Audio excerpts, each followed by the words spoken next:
Hi,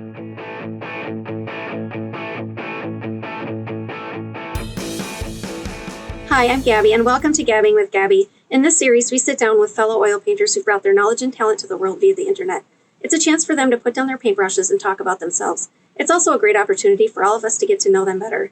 Our guest today is Kevin. Kevin, please introduce yourself. Hey, I'm Kevin Hill. Thanks for having me on. I appreciate it. I'm a oil painter. I've been doing, an acrylic painter now. I've been doing this for over 10 years, maybe like 12 years now. I haven't sat down and calculated it recently. But I started painting early, and this is really about all I've done. So here I am. Hopefully give you at least a few good painting tips and some stuff that might be interesting. And Kevin, can you tell us where you're from? Tennessee now. I was born and raised, though, in California. And then like 5 years ago, we moved to Tennessee, which was a nice move. I like it out here. It's greener and it rains. And rain is nice. Yeah, I bet.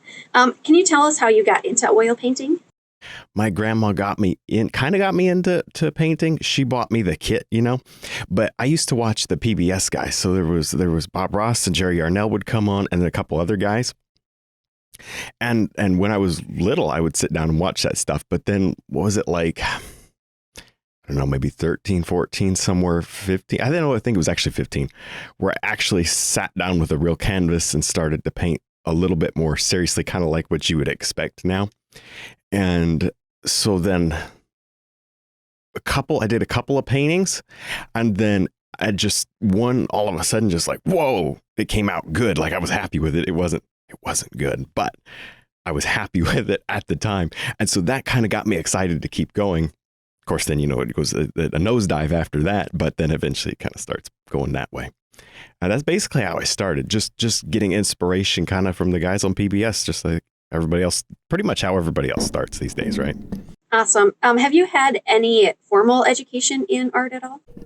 I had a little tiny, not art in school. I had a little tiny bit of like classes with, just like with other oil painters and stuff, but 3 weeks of like kind of formal training, but not really. Mostly self-taught. You can actually go on YouTube and you can go back in history and you'll see where I started. And because almost every painting I've made a video out of, you can just watch the progression and kind of see how things slowly adapted. Oh, that sounds so fun. That's cool. Yeah, it's kind of fun. It is. Yeah, go back and take a look at it because you learn. You can learn and kind of see, oh, okay, I see. Because I went through a dark phase. And then I'm very vivid and like my colors are punchier and my light's getting punchier.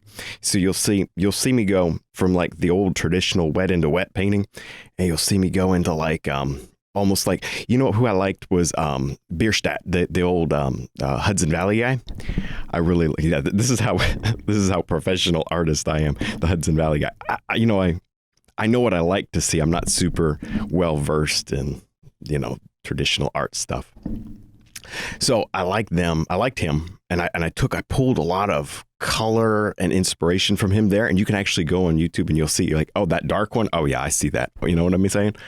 And then I pulled a little more light into it. I don't know. It's interesting. Would you ever consider going back and getting any kind of formal education for painting at all? No, probably not. Not at this moment. I'll tell you why. I don't have the time. Now, having said that, Gabi, though, here's the thing. I would love to one day, if I got the time, it would be nice to learn how to do portraits properly from somebody. That might be worth taking. I even thought about just jumping on Patreon and subbing to somebody who actually knows how to do portraits properly, because it might save me some time. I'm sure I could figure it out after 10 years of messing with it, but I don't know. Portraits, I'm not good at portraits. If that question comes up, I'll just tell you right now, portraits are rough. What do you like to paint? What's your favorite? It's not portraits. The standard landscape, seascape, mountain stuff, I do like mountains. I've always liked mountains because I had that first success. I love birch trees. And you know what I've been painting more of is like foresty stuff with the light shining through the forest. And I think that may have to do with being in Tennessee too. Do you guys have mountains in the area of Tennessee that you live in? Or is it pretty flat? You know what it is? They call it the Smoky Mountains, but they're foothills. There's the Smoky Foothills. Because I'm coming from the Sierra mountain range with Mount Whitney and stuff. It's not a mountain. It's a Smoky foothill, but they're very pretty. And I actually did, I did a painting of the Smokies, like a sunset over the Smokies not that long ago. It came out okay, but no, not really. That's awesome. Do you have any idea how many pieces you've done since you started? That's a good question. Off the top of my head, it'd be hard to guess because there's a big gap in there. When I was first starting to paint, I would do a lot of not even so much practice, but I was just painting stuff just to paint it. And I was also teaching private classes, like for free, like to some of the people that I knew, just to be nice. And no, you know what? I did a couple of paid classes back then too. But I was so there were more than just YouTube videos. And then back in the old days, I would paint like 3 or 4 YouTube videos per week. Of course, now I'm just down to one. On a good week, I'm down to one because they're so much harder and they're more time consuming. And there's a lot of process now behind just figuring out what to even paint. So I don't remember how many videos I have here on YouTube, but I would say whatever that is, I would add probably 150 maybe to that. Wow. What was difficult for you when you first started painting? Any thoughts? Several things. I'm trying to go back and think. So mountains obviously were not bad. Rocks were not bad. They were at least easy for what I was getting. I was happy with what I got at the time. The evergreen trees, I was always okay with those. The leafy trees were always a challenge. In fact, bushes, I remember in the really old days, were a challenge. I could not do a bush to save my life back in the old days. And then after that, as I started progressing a bit, then the real nightmare for landscape painting was those stupid underwater rocks, which I could not get for years. And then, was it last year? I think I finally got them last year. You know what the secret was to painting underwater rocks? It was wiping off. So I'll put a yellow ochre burnt umber base tone down and over a dry canvas, not over a wet canvas. But the paint obviously is wet once you put it down. And then you'll take a shop towel. The blue, have you seen the blue shop towels? Okay. So you use the blue shop towel and you take it with your finger and you wipe out each individual rock in the foreground underwater. And what you're doing there is you're allowing then just the stain on the canvas to be your rock highlight and the original burnt umber yellow ochre color to be your shadow and cracks within the individual rocks. And then because it's so dry, you can float your titanium white Prussian blue over that and you won't create mud, which is, I could never figure it out. But it was the paint on the canvas was my problem. I'm going to have to try that. What was particularly easy for you? Anything specific that was really easy for you when you started? Well, it all kind of starts relative. You know what I'm saying? And even now, I've learned that, I'm happy with this painting. I'm not going to sell it. And I put it over here in the corner and I come back to it next year. I'm like, wow, really? So it kind of changes where you think you're at. You think you're good and then you go a year and you realize you weren't that good. And I'm sure it just happens every year and it's just the way it is. Mountains generally came fairly easy to me because of kind of that. I stumbled into it. That 3 or 4 paintings in, I stumbled into it.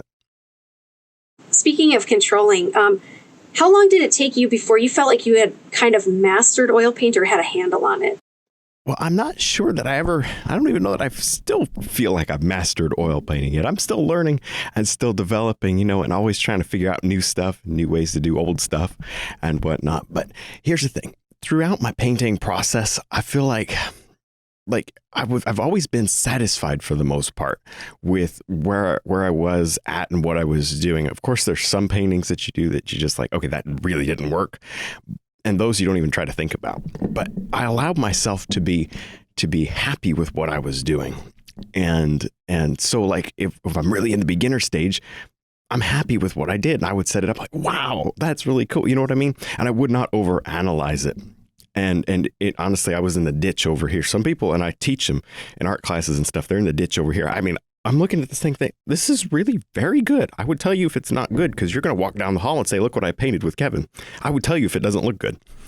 And they say, oh, I just can't, none of it looks good. And I'm like, So there's a point where you've got to be satisfied with what you do. And that goes against what a lot of people say, where, oh, you got to have dissatisfaction in order to improve.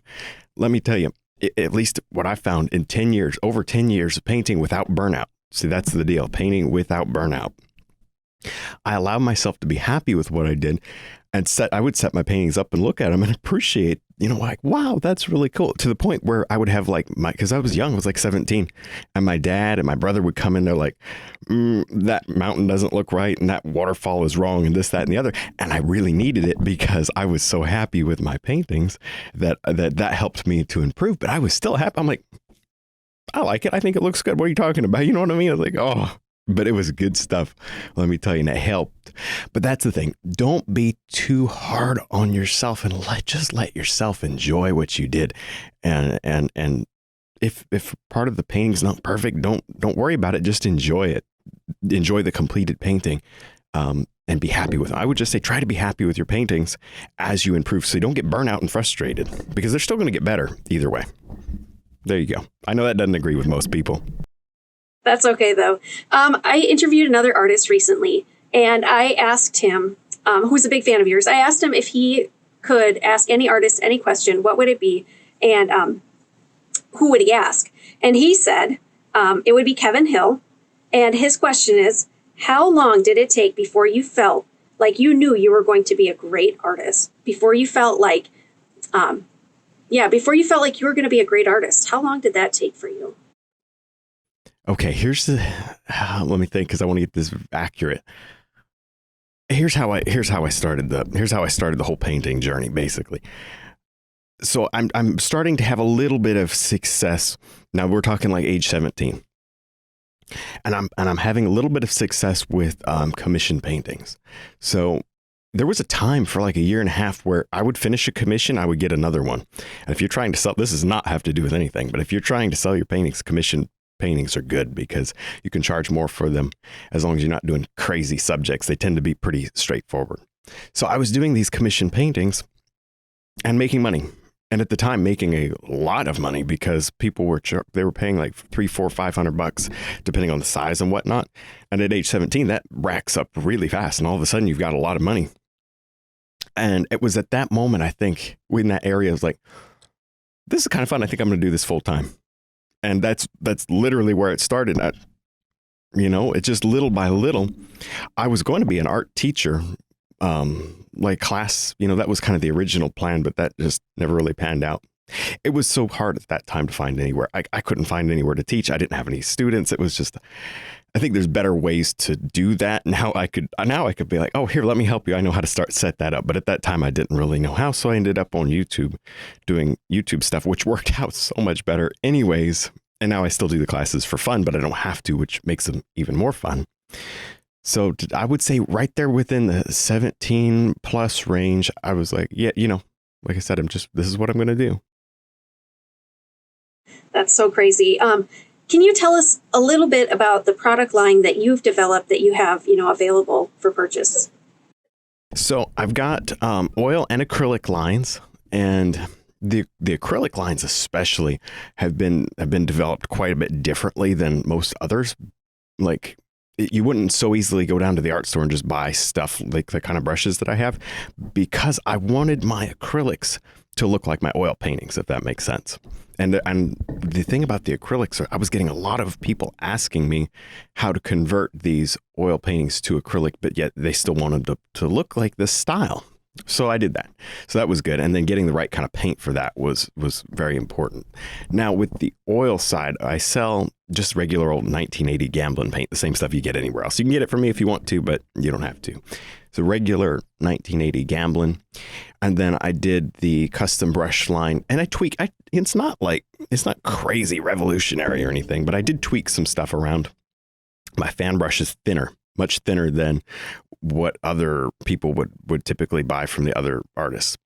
It's thinner because that way see, when you're doing a tree, there's my canvas and I'm looking down the side of the canvas. There's my brush coming in to paint the canvas, right? Move that. So if you have a big fat fan brush, it's just gonna like, you're either gonna do a sad face or happy face. You know what I'm saying? But I have that thin fan brush. What it does when you go in just straight, totally perpendicular, it just crunches like both ways. And you end up getting a almost doesn't look fan brush like. And that helps for tree leaves and stuff because the fan brush is fast to paint the tree leaves. They come back with the detail brush. And I've added brushes, like the detail brush is new. The 1/4 inch flat brush is the newest one that I made. And I did that one. I was in an art class and I had these prototypes and I gave everybody a free brush. It was a prototype brush. And I said, okay, tell me what you like about that. Tell me how. And I got all this feedback back and they're like, we love the size, but it's too short. See, I had a regular square, you know what I'm saying? It's as long as it is wide. They said, it needs to be longer. It's not soft enough. So I went back to the brush people and I said, hey, same brush, double the length. And that's how we got that 1/4 inch flat. So it's a really soft brush and that works out pretty good. But I did the 3/4 brush for seascape painting. It was to kind of help because I needed something softer with the seascapes and a little bit more soft than the foam. You know, sometimes the fan brush doesn't get the job done or the filbert brush for the seascapes. For sure, for sure. And are the brushes that you make, are they synthetic or natural?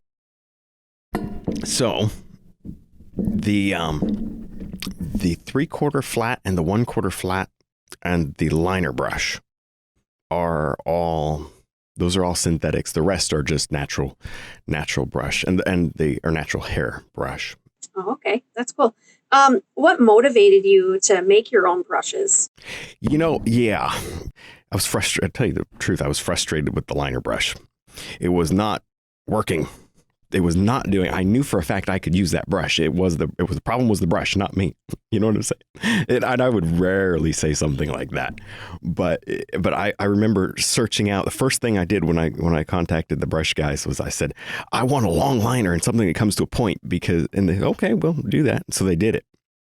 And man, I feel like I can get 3 trees worth of limbs with that before reloading if you do it right. And so it was really the liner brush that I feel like was one of the biggest things I was excited for. And they're like, well, you got the liner brush, you got to have everything else. So kind of just tweaking stuff here and there, which is kind of fun to be able to set out and say, you know what, I'm going to tweak a brush line that's going to be perfect for me.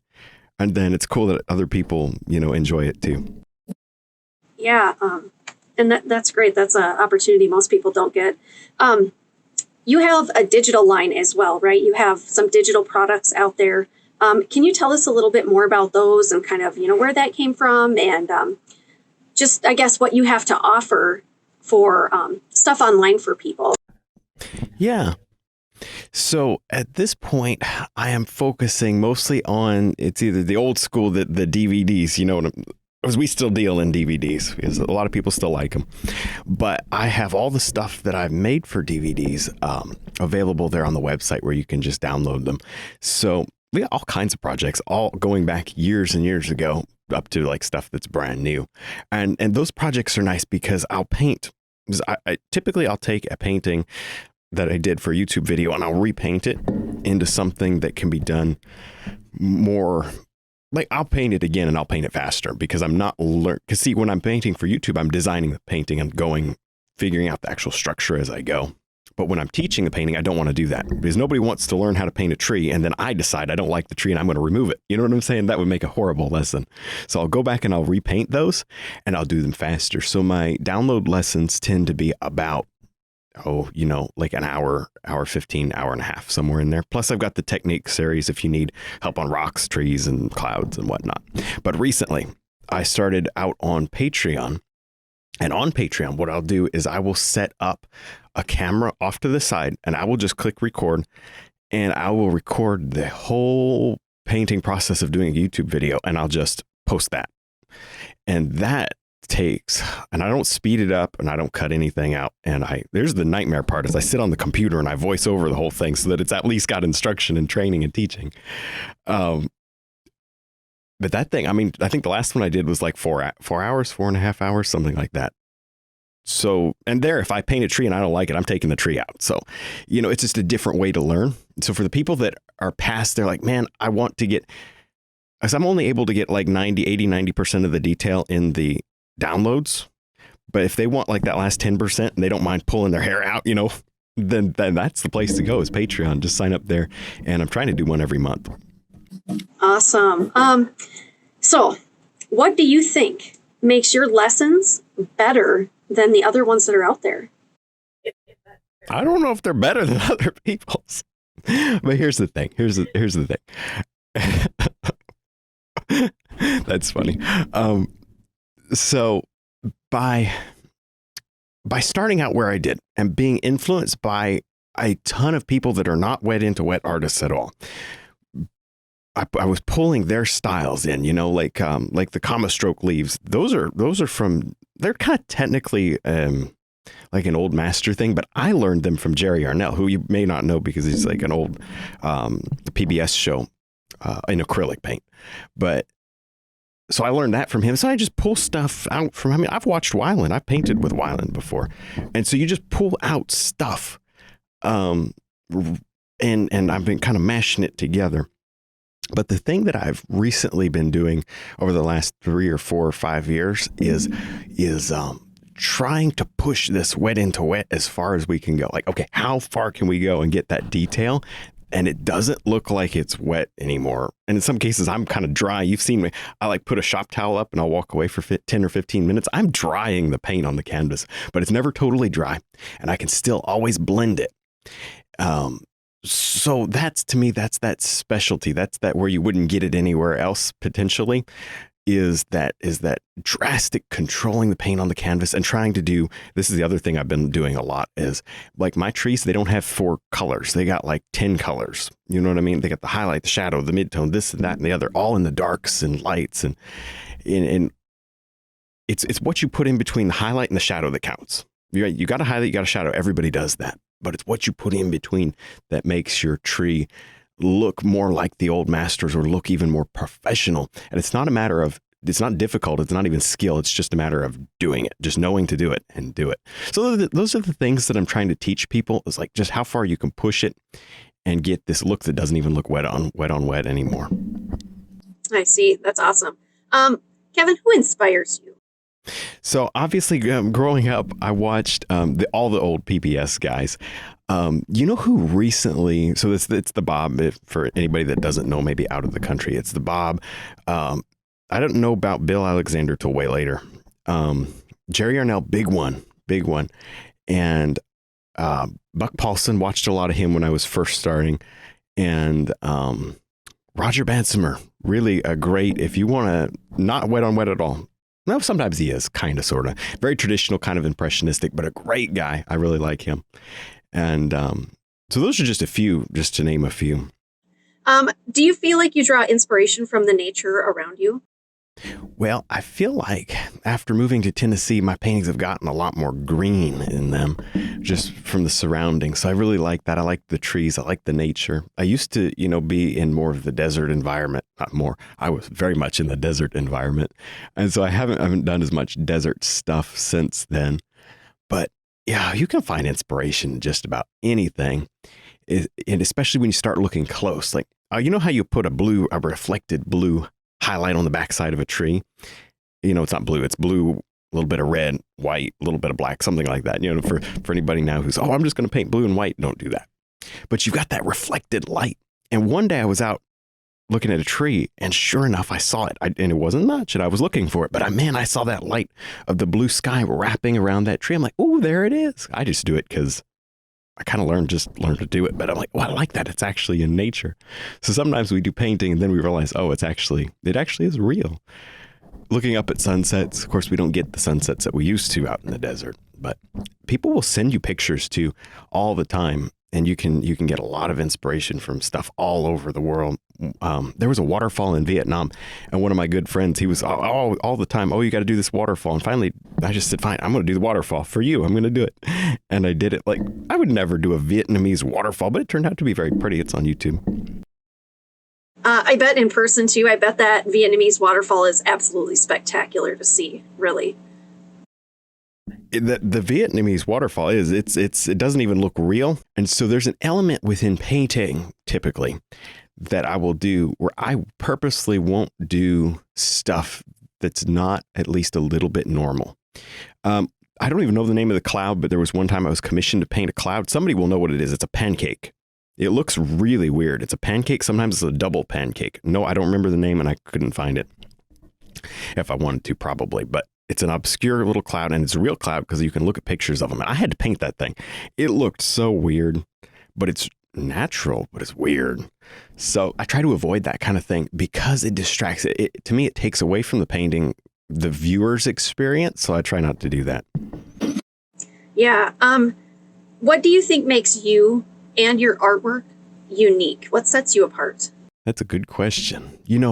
I think going back to the previous answer even was just how we've kind of we've started over here in the traditional wet into wet, and we're way over here now, but we're still painting in one day. And it's just a matter of, I think, color, because here's the thing, and this is not going to line up with what most people think, and that's great too. I feel like color is 50% of your painting, and composition, contrast, lighting, perspective is the other 50%. So I feel like because you can paint all those things great, and it still looks, and it'll look great, but it won't have that special oomph to it that I think you get with when you just go crazy with color. And I don't mean wild with color. I mean subtle colors, like thousands of little subtle colors everywhere. And I think that's what just will take you to the next step. If you're like, man, I feel like my painting should be like that much better, that'll get you up there, is adding those colors to your painting. So that's what I've been doing a lot of, and that's just mostly, but the thing that I do, as you know, is controlling the paint on the canvas in order to get more detail. Yeah. This is a good time for a bonus question. What do you think is the most useless? Oh, okay. There's a lot of colors. You know how many hundreds of colors? I'm going to give you, this is going to be very controversial. Okay. I'm going to give you from the list of colors that people normally use for like wet into wet painting. Oh boy. It's going to be phthalo blue. That's it. Phthalo blue. Now I'm talking landscapes. Maybe you could find a use for phthalo blue doing something else, but to me, phthalo blue, not a fan. And I'll tell you why. It may look pretty, and that's great. If you like it, great. Like I said, this is controversial, so that's fine. But it doesn't, to me, it doesn't feel natural to me. The other one, obviously, is phthalo green, but at least you could use that in a seascape. Phthalo blue? I don't know. That's a very interesting question. There it is. There's my answer. What does your art future look like in oil painting to you? My art future? That's a good question. Patreon has been quite a... Well, it was a mess to get going, but now that it's going, this is going to be something interesting, because never ever before have I shared how to do every single brushstroke in my paintings, because it was not feasible, and it wasn't the right. Like, here's the other problem: is like if I were to put that out, then the beginner is going to buy that because they do. It doesn't matter if you put advanced in big red letters; the beginner's still going to buy it. That's just the way we've noticed. That's the way that goes, but. And somebody's going to get their hands on that and get frustrated. But see, over at Patreon, we got a very small community, and I'm able to help them out there. And it's something about that. We can get this last little bit of detail that everybody wants, not everybody, but these particular people want to see to get their paintings to that next notch. Where I want them to get to that next notch, because I'm really I'm more of an art teacher than anything else, really. Well, because people that are down here want to be up here, to start. Yeah. And that goes back to what we were talking about way earlier, too. You've got to be happy here, because if you're not happy here, you're not going to get here. Back in the old days, I would do even private lessons, and I would see this sort of thing. I'm like, but number one, I was down here, and I've got, to me, an unlimited ceiling. So I'm going to be looking down saying, man, I was terrible, even when I'm giving you this information, But yeah, you've got to be happy with your paintings. And if you're not happy with them, you're going to be discouraged. And discouragement does not make you a better painter. No, and it takes the happiness out. Boy, it really does. It takes the fun right out of it, too. It should be a fun process. It's not to say that it's always... you're not sitting there with the brush going, the whole time. Because it's... especially as you go to do harder paintings, you'll find that you're... At least I'm exhausted.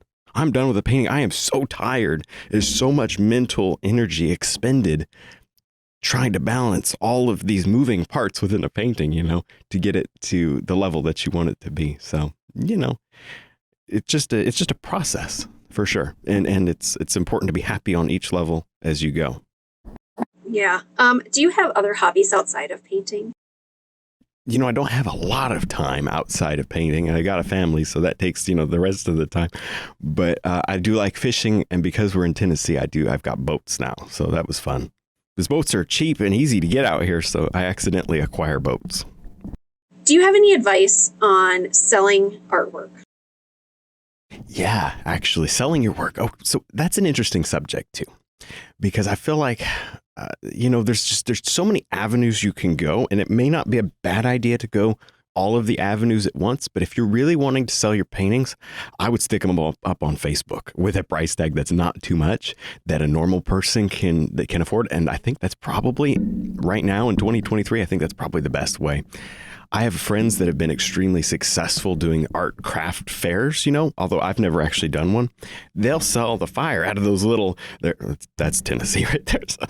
But you know what I'm saying? The little tiny paintings, the 8x10s and so on. They'll sell tons of those, and then they'll get out a big canvas and they'll paint, and they'll draw people in, to the booth. So that's something, again, I don't have personal experience with that so much, but the most that I hear people selling paintings is Facebook for a reasonable price.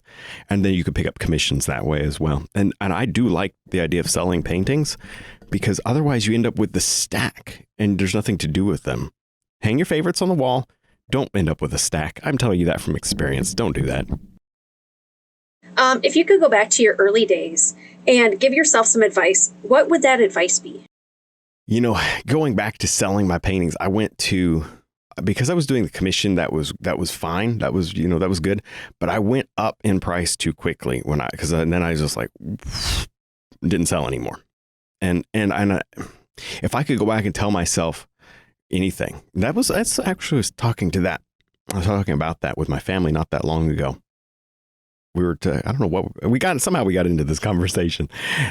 And I literally said, man, if I could just go back and shake myself and tell myself one thing, it would be, don't sell your paintings for crazy amounts of money in the beginning. Just move them, because I ended up, you want to hear a sad story? In Tennessee, and probably not that many people know this story. I don't tell it all the time. In Tennessee, there's something called mold. And I've never experienced mold. Somebody's laughing at me, but who cares? And so coming from the desert, I lived in a dehumidifier. That's what the whole region was. There was no mold.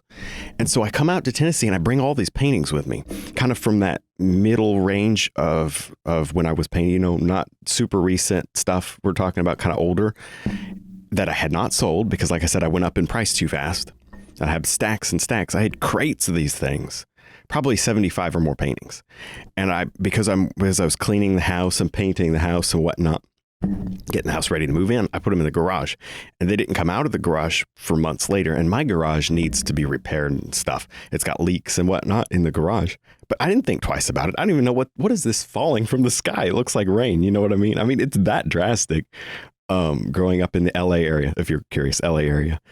And, so long story short, my paintings molded really, really, really bad. I mean, black mold, front, back, horribly. Because they were sitting even on that wet concrete floor. Bad. So there was nothing I could do. I tried cleaning them, did not work. I ended up having to get rid of tons of paintings. So I wish I would have sold them. Why did I not sell them for just a little bit of money back then? That's the one thing I kick myself about. It's not anything to do with the painting technique. It's just, man, don't overprice your work. I wish I didn't. So there you go. Yeah. Can you speak to selling your work for too low of a price? I mean, yeah. If you're selling them for $10 and you got 800 people lined up, you probably should raise your price a little bit. I had a good friend of mine. He used to tell me, of course, I didn't end up doing this. I should have. He would tell me, hey, here's how you sell a painting. Sell it for I'll just pick numbers. $15. You sell it. $20. Sell it. $30. Sell it. Go up to 150. You're not selling. You haven't sold it in 3 weeks. Drop it down to $100. Sell it. So there's your happy place. $100 right there. To me, it's a good strategy. So you sell it, you keep going, they stop, you go down a little bit, and there's where you sell. Makes sense. I should have done it. Yeah, that's really smart. Do you have advice for anybody just getting started with oil painting? So if you're just getting started, it is critical to buy the right brushes and buy the right paint for what you're trying to do. And I'll tell you why, because I find I had an email from a lady not long ago. She said, Kevin, something's wrong. I was doing your painting and I mixed together red and blue and I got green. Okay, think about that for a second. I mixed together red and blue and I got green. So I emailed her back. I said, oh, I know you're not using my stuff. She goes, no. And then she listed the brand. Well, she ended up grabbing a color that red had some yellow in it. Now, it looked red, but it happened to be one of those really, really, really dark oranges to the red side. You know what I mean? And it was enough to get her a green. So it's important that at least you know what you're working with, because you're going to have silly problems. So she had a failed painting just because she didn't grab the right color. So it's a bare minimum. At least make sure you know what kind of colors and brushes you're using. Don't use a synthetic brush when every other artist that you like is using a natural brush for that object. You know what I mean? At least until you know what you're doing. So if you're a beginner, kind of copy what other people are doing, find some success, and then you can say, well, I'm going to do it different. And then, well, at least then you'll have success in your doing it different. You know what I mean? Yeah, absolutely. Do you have a favorite piece that you painted of your own? The willow tree painting has always been, as soon as I did it, it was one of my favorites. And it may still, I was looking at the willow tree not long ago. Of course, it's on YouTube if you're curious. And I was like, the brush strokes aren't as tight and there's not as many colors as I like now. Like in my paintings, like I would actually paint that differently. But at the time it was such a different subject for me. So the willow tree was always one of my favorites, and it's still kind of one of my favorites, even though the brushwork's kind of, now I look back and I say the brushwork's not as good as it could be. The other thing though, Gabby, and this probably happens to you too, your favorite painting is the one that just comes off the easel every like 2 or 3 painting. You know, like every 2 or 3, then the next one will be your new favorite. You know what I mean? Do you have any that you're unwilling to sell? Nah, not really. Not unless my wife grabs them. Sometimes she'll just say, oh, that one's mine. Sometimes mom will, somebody else will just say, oh, no, I'd like that one. And it just goes to their house. But no, see, if I can sell the painting, I'd rather sell it, because next year, even like with the willow painting, it's, you know, it's getting, I can tell that it's getting older, you know, and my techniques are changing, and I'm liking what I'm doing better now than what I did then. So no, I try not to get attached to them. I just asked because every time somebody would look at one of my paintings I'd be like, get your dirty fingers off of it. So yeah, I brought that one home. Oh, that's so funny. Do you have a classical piece that is one of your favorite pieces? Oh, yes, I love the Bierstadt. I guess that's how you spell his name, or say his name rather. You know who I'm talking about? The Hudson Valley guys. They're so pretty. The lighting is so good, and their brush techniques are fantastic. It's like, I wish we could have seen a video of how those guys paint. I mean, I'm sure some people that know what they're doing have reverse engineered it. But boy, I think whether you do, no matter what kind of painting you do, no matter what kind of style, you can look at their paintings and snatch elements and techniques out of their paintings and just improve just by looking at their paintings. Yeah, I totally agree. Do you enjoy teaching? I do enjoy teaching a lot. And in fact, I've got a class coming up here pretty soon in Clarksville. And but here's the reason. Here's the secret why I like painting, why I like teaching, is because I don't have to do it, and I don't do it very much, because it is so much work that I can't imagine doing. You know, I did when I was about 18. I think I was just turned 18, and I started doing classes, and I started doing, because I had some friends help me that were already established kind of in that art space. So they already had followings, even though I really didn't. And so they would pack my classes with their people, which was very nice. I mean, that was cool. And then I did those conventions and expos. So again, they already had people there. And so I would end up packing my class more or less with their people. And I realized very quickly, this is not what I want to do for a living. And I had already been I had already figured out that I can make digital DVDs, digital download stuff and teach through the camera. So now when I do classes, I'm only doing them 2 or 3 times a year. And it's like at this point, it's a family reunion. I tell you, most of the people I know from years and years ago. And so it's tremendously fun because I do it that way. When you were young, did you picture your life kind of ending up the way it has? Not necessarily. And I don't remember giving it that much thought. I thought I was going to go the PBS route, to tell you the truth. I felt like that was what was going to happen because I was on PBS. I don't know if it still is. I was on Arkansas, and I was there in San Bernardino in the LA area. And me and Dad, we put in so much work to make these PBS shows. I did 3 seasons. And if you want to buy I think there's one, I think season 3 is available on the website for sale still, but I mean, it's old now. But that's kind of the direction I was thinking. And the producers there and the people there at the station were giving me all this information from like 30 or 40 years ago, or however, I don't know. I made that up. Who knows how many years ago, but they were giving me dollar figures and stuff that that you would expect sponsors to jump in on. And what they didn't seem to realize, and what I didn't know any better, was that is the things are changing now. You know what I'm saying? And that was back probably like 2016. And so how much more have they changed now? So you know what? It's so what I'm saying is it didn't work out. That did not work out. The sponsorships did not work out. The money that they said could be made from the shows did not work out. It was the biggest waste of time, waste of resources, really, to do those shows. But I'm glad I did it because it gave me confidence. And I would put it on my business card, host a Paint with Kevin on PBS. And, so it gave me some amount of confidence back in that time to keep going, which was cool. But YouTube was where it was at. And now I think Patreon, I really see Patreon as being like the next big step for me. Bonus question. If you could paint with any painter, dead or alive, who would it be and why? That's a great question. Now, hold on. Let me think. There's a lot of, you know who it would be? This is gonna freak everybody out. It'd be Kincaid. I want to see how he does that light. As I've always been inspired by his light, and I've done my best to grab as much of his light out of my painting and take it into mine, his painting and take it into mine as I could. I want to see how he does his light.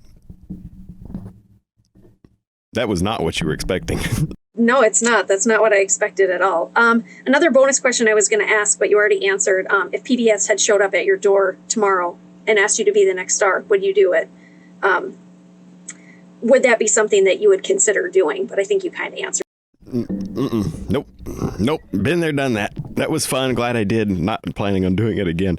Unless I screwed something up, because I tried so hard to get sponsors, I mean, here's how I used to do stuff in the old days. And so we would walk into the front desk and say to something like the PBS station here in the LA area. And we would say, hi, this is what we do. And we'd like to submit our show to be aired on your station. You're just right there at the front desk, or, those are the kind of things where I've been in. That's the other thing, trying to get into good galleries. I've been in good galleries, but I'm not selling my paintings is just not my thing. I'm more of a teacher than anything else, but we'd walk into expensive art galleries with a lot of zeros on the prices, $1 million paintings. We've walked in and said, I'd like to sell my paintings here. And they said yes. And I was there for a while. Yeah. I sold a couple, not with all the zeros, kind of at my normal, a little higher than my normal prices, but yeah, that was cool. But I'm saying, we step up to the front desk and just say, here we are, and I think it's just fun. Who cares? It's just fun. What was the question? Why did I talk about that? PBS. Oh yeah, PBS. It was, I'm so thankful that I did it. Don't get me wrong. I'm so thankful I did it. And it was good skills to learn, but no, I would not. Another bonus question. What's the dumbest mistake you have ever made with painting? I used to make a dumb mistake, and it took me a long time to learn. I would paint water blue while it was a sunset sky. That was dumb. That was really, really dumb, because I should be able to look at nature and see that that's not right. That was probably the dumbest mistake, but that was way back when I was first Well, no, when I say I was first starting, I mean, I was doing commission paintings at that point. It's not like I wasn't charging people money for these paintings. I mean, $400 or $500 sometimes. So I should be able to paint, sunset water. That was pretty dumb. And sometimes composition, the other thing, like, if I'm going to make a dumb mess up now, it's going to be because I start out and I don't have a good composition and I know it. And I'm like, I got to get a painting done. And I know that's not a good composition. Don't start. Why would you start? It's not gonna work. So I think that's getting the composition good before you put your brush on the canvas. I always say, as soon as you start painting, man, you just forget everything. You start forgetting everything. So if you have a good plan, then your painting's going to turn out better. Yeah, definitely. Do you have any final thoughts as we sort of wrap up this conversation that you'd like to share with the world? Well, you know what? I just want to say thank you all for the support. Everybody's been so good to me throughout the years, and to buy the brushes and to buy the paint and stuff, and just to allow me to do this full time is just such a blessing. So I'm so thankful to everybody who has supported me through the years. And I would just say, do your best to just keep practicing. The comma stroke leaves, they get easy over time. The rocks get easy over time. And that's something I'm going to teach more on is rocks. I'm trying to figure out how do I know how to do rocks, but I'm trying to figure out how to teach them even better. That's the next big thing that I'm working on. So yeah, practice, be happy with your painting, and it's all good. It works out. Absolutely. Where can people find you if they look for you, if they haven't figured that out already? Probably the best place to go would be to my website, which is paintwithkevin.com. Or if you forget that, you can just literally put my name, just Kevin Hill, into Google, or you can do Paint with Kevin in Google. Oh no, everything should come up. You can also find me on Patreon. It's Kevin Hill on Patreon. Awesome. Kevin, thank you so much for joining me. This has just been a lot of fun. It's been a real honor to have you here with me. Seriously. Well, thank you. I appreciate it. This is fun. I never get to sit down and just talk. I always have a brush in my hand when I'm talking. Yeah, so that's it, guys. Any questions or comments, put it in the comment section of the video. We'll do our best to address them. I'm Gabi. Again, this is Kevin. And until next time, guys, I really do hope that you fall in love with oil painting just as much as I have. Bye now.